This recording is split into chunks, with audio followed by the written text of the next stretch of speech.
So next up, we have Louise Page, who last year joined PLOS as the publisher, and for years before that was at Highwire. So. Good morning, everybody. So I wanted to thank Stephen for covering quite a lot of ground in the mega journal atmosphere. So what I'm going to be doing today is giving you the approach from a publisher of a standpoint. And so when Tom says that I joined PLOS last year, I joined in December. So I've got about 6 months. But for the most part, I've been well indoctrinated and well up to speed on what's going on with PLOS, but there may be a question or two that I can't answer.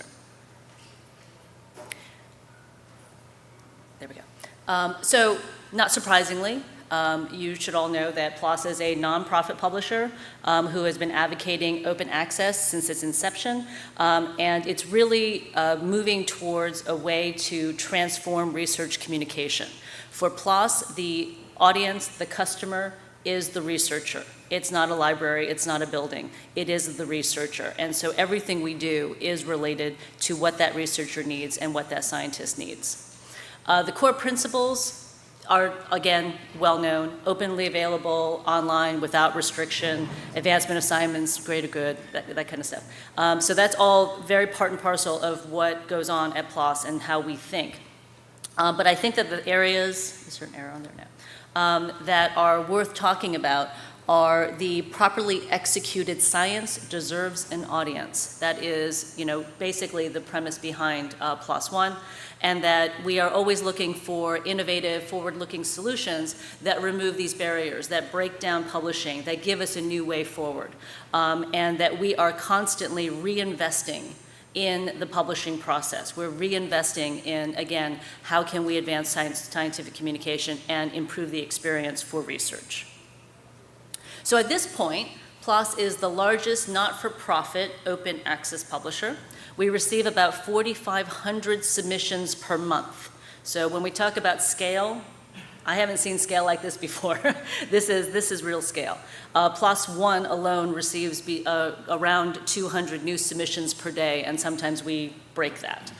We've gotten as high as, in my time there in 6 months, I've seen 250 in one day. We are the publisher of 7 open access journals, 6 of which are selective, 1 of which is PLOS One, and we're based in San Francisco and in Cambridge, and we have been self-sustaining since late 2010. So these are our journals. So in the open access spectrum, we are way up here. We believe in gold. We do everything that we can to advocate for the greatest amount of reader rights, reuse rights, all of those things. It's all about making sure the content is available as quickly as possible online without restriction. So I'm just going to run through a few milestones because our timeline was actually very interesting to me when I started at PLOS, and so many of you may already know it, but it was really interesting to me. So in terms of where PLOS started, we didn't actually launch our first journal until 2003, but we started in 2000 with the open letter, where we had 35,000 signatories, and then we were founded, and then we got our grant from the Moore Foundation. And so that's when PLOS had the little O instead of the big O. And then after we launched Bio, then we launched PLOS Medicine, which was, again, another OA alternative to top-tier medical journal, whereas Bio was obviously for the biological sciences. And then, but the 2 of those journals represented what we call a staff journal. And so, in other words, the editors are staff editors. They actually are employees of PLOS. In 2005, what we did is that we started moving into what we call community journals. And those community journals are meant to be more representative of a society-type journal. So those editors are, in fact, not part of PLOS. They are not staff of PLOS. And so we launched 3 of those, computational biology, genetics, and pathogens in 2005. And then in 2006, we launched the Big Kahuna. And that was really a big change, and it was something, though, that the board has been pushing for since the inception of PLOS, that they really wanted this to be a completely disruptive change to publishing. And they wanted to say everything that is sound should be published, and I will get into that in a little bit. But we also started launching PLOS blogs, because at the same time, when you launch something that could be that big, you also want to make sure there's a way for people to get information, because this repository was getting bigger and bigger. And then in 2007, we launched the last of our community journals, which is Neglected Tropical Diseases. So that's it for launching journals. That's when PLOS was done launching new journals.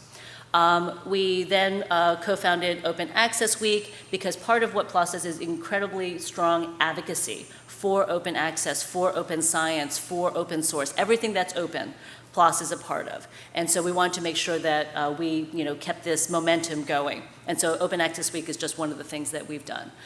We then also, in 2009, we launched article level metrics. So as Stephen is talking about, in order for a mega journal to really stand on its own, the impact factor is really not the measurement of quality. It's not the measurement of whether or not it is a useful journal.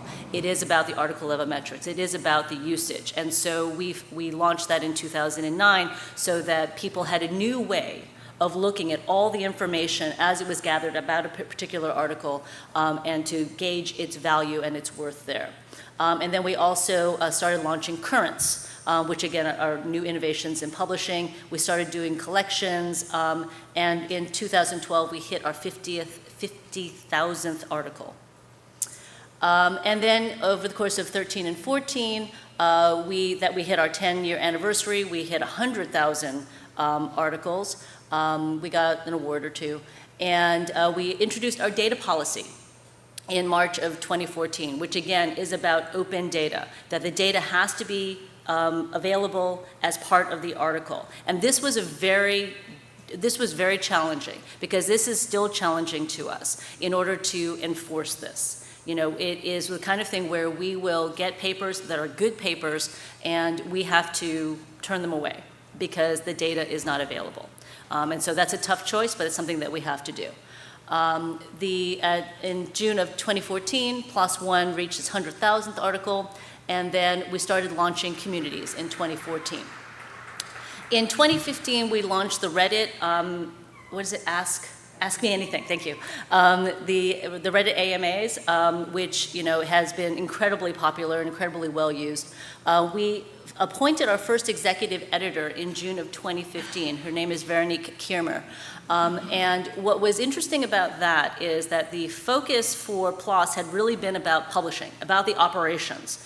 And with the appointment of an executive editor, we're really turning a lot of our focus on the editorial nature of what we do, how we can handle this kind of scale from an editorial perspective. And then more community sites. And then we announced in 2015, in September, that we are launching and developing a tool called Aperta, which is our manuscript system. And it is going to be open source, and it's something that we are doing, again, for the community and to improve the researcher experience when they're submitting their articles. So PLOS today, we've gotten big, as you've noticed, as Stephen was also telling you. Our numbers are big not just in terms of what we publish or how much we publish, but it's also the attention that we get. So we are, because of the fact that we were born online and that we've been born OA, we have exposed ourselves in many different ways through social media as well as through all of our advocacy to make sure that we grow and that we are able to support the publishing program that we have. But what is important here from a sustainability standpoint isn't so much about the traffic, because everybody knows you have to handle a lot of traffic. It's that 7,000 editors and the 85,000 reviewers. That's what it takes in order to keep PLOS One running. And that's a lot of people. And so when you talk about scale, you're talking about being able to manage enormous numbers of people and enormous amounts of content every single day. So how do we get so big? Obviously online only, that helps, okay? Not having to have warehouses, not having print journals, not doing any of that. We are online only. We obviously were founded as open access, that's all we do, we don't do anything else. We obviously have a traditional journal publishing model with those 6 journals, but then we also have PLOS One. And so PLOS One, as Stephen has mentioned to you, is multidisciplinary, and the manuscripts are assessed only on the rigor of the science, not on the potential impact of the research. That's a very different quality standard, obviously. So we are the first mega journal, but what's interesting is that we consider it a success, that there are more, that there are others that are entering the market, that others are seeing this as a new model for publishing. And so from an editorial standpoint, we make sure that the work is scientifically rigorous. Everything in PLOS One is peer-reviewed. I'm just going to dispel that. A lot of people think that doesn't happen, but it's definitely peer-reviewed. We make sure that it's ethical, that it's been properly reported, and the conclusions are supported by the data, and as I said before, that the data is available. Very important. But the editors and reviewers do not ask how important is the work and what is the relevant audience. That isn't what they ask and what they're doing. Everything that deserves to be published will be published. And so our journal, because we're online only, we're not limited by size. We can always put more articles online. And what is interesting about what we also have is we have a lot of negative results and replication studies. And that's actually incredibly valuable to the science. As more and more of these selective journals, are vying for all of these good papers, the papers are starting to be written in a skewed way. They're being written in a way to show promising results, to show positive results, to show impact. And with PLOS One, we're basically saying if you've proven that something didn't work, that's good too, because somebody else is also out there doing that same work. And so it's worthwhile. And then what we do is that we are using all of our technology, all the technology that's available out there, all the standards to sort and filter the content in a way that is happening post-publication. And so in addition, we also have a very strong media program along with our advocacy in order to promote the new content that gets published, because there's got to be a way to pull it out. And so much so that in the New York Times, you'll find that there's probably about 50 articles per year that get cited in the New York Times or get promoted in the New York Times. That's 1 week. And so that's pretty good. So we make sure that we're promoting and we're bubbling this content up. So sustainability at scale, it is not easy. Those numbers related to the amount of content that we review and we receive every single day means that we have to have a system, number one, that can ingest all that we have to have process and connections with all of our reviewers and our academic editors to make sure that they can go through this content in a timely way. The main reason why people publish in PLOS and PLOS One has been about quality. The value of open access has fallen dramatically. It used to be, as we did these surveys, that open access was the reason why people came to PLOS. It isn't anymore. It is about quality and it's about speed to publication. And those are the areas that every publisher has to deal with. It doesn't matter who you are, it doesn't matter if you do open access or not. And so making sure that quality, especially as Stephen was showing, the international influence of the content that we receive is from all over the world. We get a nice, strong chunk of content from China. And so the varying of quality, the varying of the language can make a difference. So we spend a lot of time on these ethical and technical checks. And doing this at scale is something that we are continually challenged about, and I will tell you a little bit more about that in a minute. But we want to make sure that the content that is out there is ethical, is technically sound.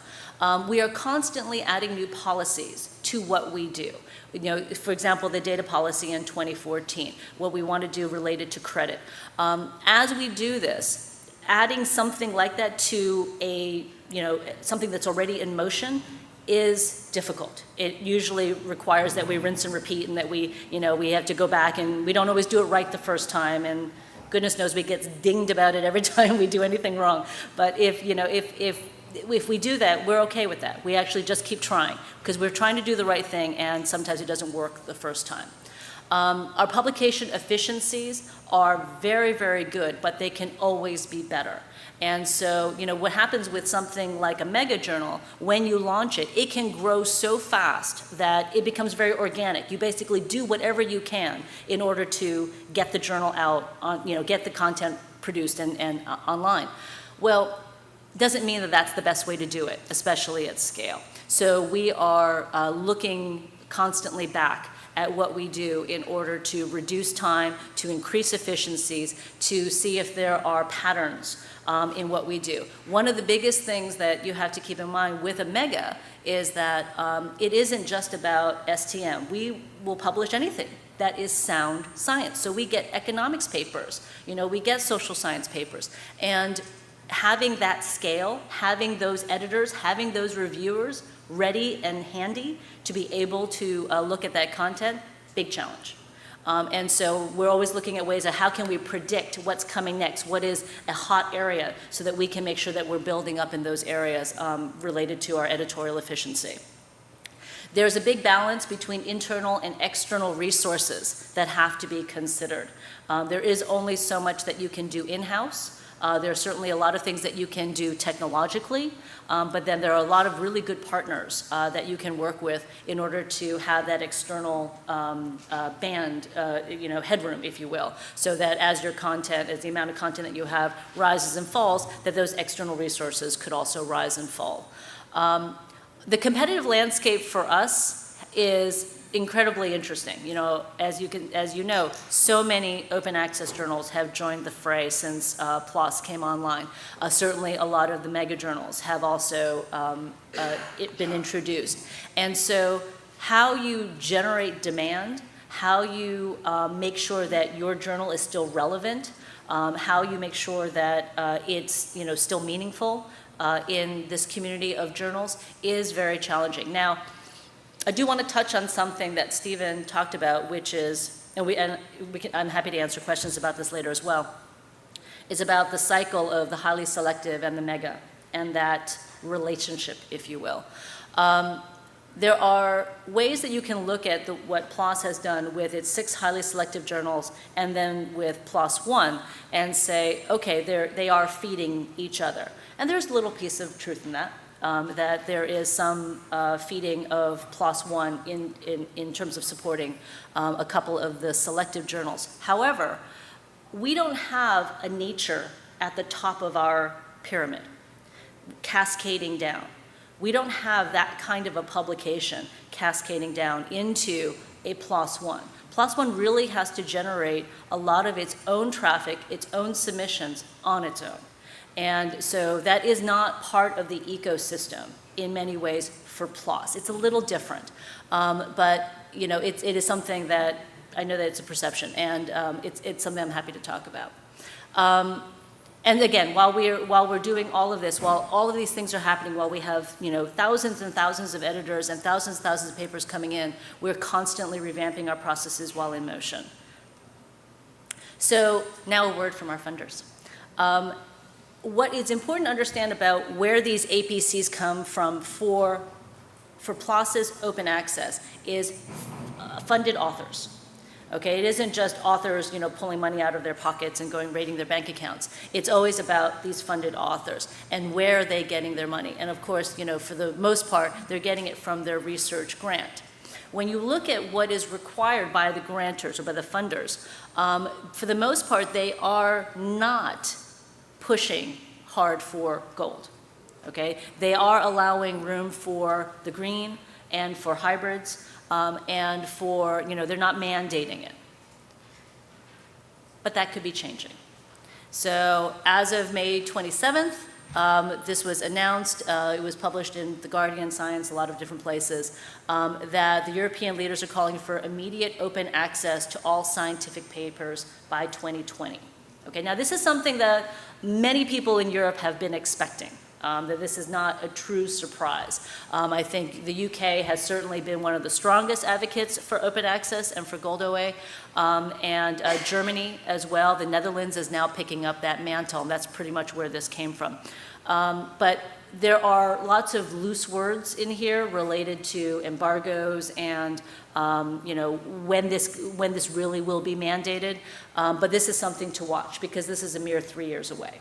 And so this is an important development. So what's next? So one of the things that I wanted to highlight is that PLOS always gives back. So we stopped launching journals, but what we do is that we do new technological developments, and we introduce new ways of working with the science, working with the literature, so that we can really introduce new ways of finding content and publishing content. So the next things on our agenda are Aperta, early posting, which we call early posting, but it's also known as preprints, open review, open data, and credit. So Aperta. So we launched Aperta last month in May for PLOS Biology, and we're going to be rolling it out for all of our other publications. And so what Aperta does is that it changes entirely the way that manuscript systems have been done. Manuscript systems to date have been old. They have been around for years and years, 10 years, 20 years in some cases, and they don't take advantage of a lot of the modern technologies, the modern architectures, and the self-op ways that publishers want to do things. So from the standpoint of being able to handle a small journal as well as a big journal like PLOS, Aperta is going to prove that model. And so what we're going to be rolling this out, and it'll probably be out for PLOS One early next year. The preprint model is something that we spend a lot of time at PLOS talking about. Now this is really pushing the boundary of when something is published and when something is getting reviewed. And so the graphic is from Science Magazine. And the red is from me, where what we're looking at here is that the time to publication for a traditional journal is 6 to 18 months, whereas the time to publication for preprints, if bioRxiv is any example, is hours. And so the time to publication is incredibly dramatic. Now, what is boiled up in here, though, is what gets published. What are you going to do? How much of that ethical and technical check, for example, that we do at PLOS for PLOS One, how much of that do we want to bring into this mix? And the one thing that we really want to spend time on at PLOS is that arrow that goes from journal submission up to the server and the community review. So we think that there is, if we were to take even just 10% of all of our submissions and make them preprints, that would already be 10, 15, 20,000 a year. And so that's just PLOS. So if you think about how the journal submission, if an author's already chosen a publisher and then chooses to go onto a preprint server, that could really open up the amount of publishing that gets out within hours and days, as opposed to months and months, if not years. The community review is something that we are looking at as well, because this is a tricky topic, having people review things in the clear before something has been peer reviewed, and what is the quality of that, and what is the meaning of that. And so that is something that we are also investigating as well. But the preprint model for us really opens up, we think, the opportunity to determine new quality indicators. What is a quality publication? What marks something as quality? What are the different tools that we can use to automatically brand something or to badge something that it has reached a quality standard? This is obviously a new way to look at how reviews, the community review, can accelerate science, how it can actually indicate that something is quality. We want to embed technology shortcuts in the process. All those technical checks that we do, for the most part, they can take between 3 and 7 days for PLOS One in order to get through all that content. 3 and 7 days per article. If we want to get down to hours or days, that's a challenge. Okay, that's really a big challenge. What do we want to cut down? What can we cut down and still have it considered a proper ethical check? And then in our model, we do think that the traditional journal model does coexist in the sense that it's helping to feed the system. Adoption is going to be key. The key to preprints is going to be adoption, just like it was for open access. It's not at scale yet. This is the kind of thing that the archive model has shown that it can be at scale in the physics community, but in the biological sciences, we haven't quite cracked the nut related to the quality indicators, as well as waiting for the funders and the institutions to get on board in order to allow for preprints in their applications. We're also, as I said, we're rethinking peer review. So there's open peer review, which is certainly something that PLOS is moving toward in terms of its transparency, but then we're also looking at that community review related to the preprints. Open data, as I mentioned in 2014, we opened up our data policy so that every author has to have their underlying data available. And the data citation work we're also doing now with Force 11 and Thor as well in order to expand that. So this is going to be updated. The article level metrics that we launched are something that are still very well used, very well regarded. And so we do talk about ALMs rather than talking about impact factor. And so what we're doing is that we're working with how this credit is circulated amongst all the other different kinds of contributors. And those contributors, in order for that to work, we need to get ORCID in place, we need to get credit taxonomy in place, institutional identifiers, lots of different things need to get into place before we can adequately put in credit for contributors. So where PLOS really sits is in this sweet spot, where on the one hand, as I was saying, we advocate for open access, we advocate for open science, we advocate for open source. We couple that with our disruptive innovation. You know, how can we change the publishing landscape? What is it that the researcher actually needs and wants? Is it this publishing package? Is it this article package that has been around since 1665? What is it that the actual authors are looking for and the researchers? And then we couple that with always continuously improved publishing tactics and operations. How can we make sure that what we're doing is really making a difference and advancing scientific communication? Thank you.